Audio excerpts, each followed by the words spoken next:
But first, Mike Ford in Tokyo with a look at what is moving the Japanese stock market. Mike. Hey, Kathy, exporters are rising after the yen weakened against the dollar and the euro. Also, U.S. manufacturing rising more than forecast. Sony, Panasonic and Canon all heading higher. Now, the Nikkei newspaper says Canon's operating profit rose 50% in the last quarter compared to the first 3 months of the year. It says that the world's biggest digital camera maker sold more SLR cameras, also benefited from a weaker yen.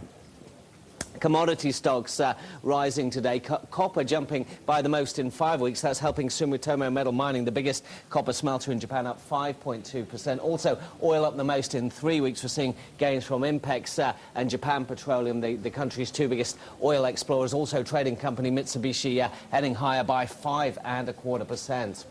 Nissin steel shares surging nearly 8%. The Asahi newspaper saying that Japan's top steelmaker Nippon Steel is going to double its stake in the number 5 firm to 20%. It says the two of them are trying to strengthen their stainless steel operations as global competition heats up. Now, Nippon Steel shares are up by 4%.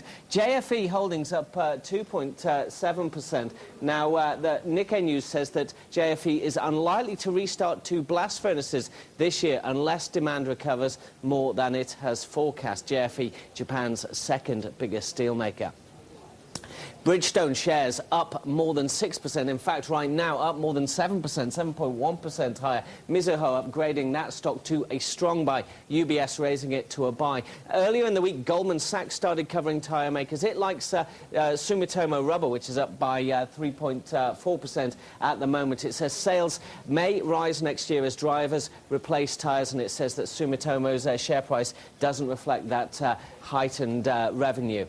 Investors in the Nikkei take a step aside. China has overtaken Japan as the world's second biggest stock market by value for the first time in a year and a half. As of yesterday's close, it was worth $3.21 trillion compared to the Nikkei 3.20. However, of course, the Nikkei has been trading and rising this morning. The Shanghai Composite not yet. So we're about neck and neck, but if China stocks rise, then we're back to number 3 again. Kathy, back to you.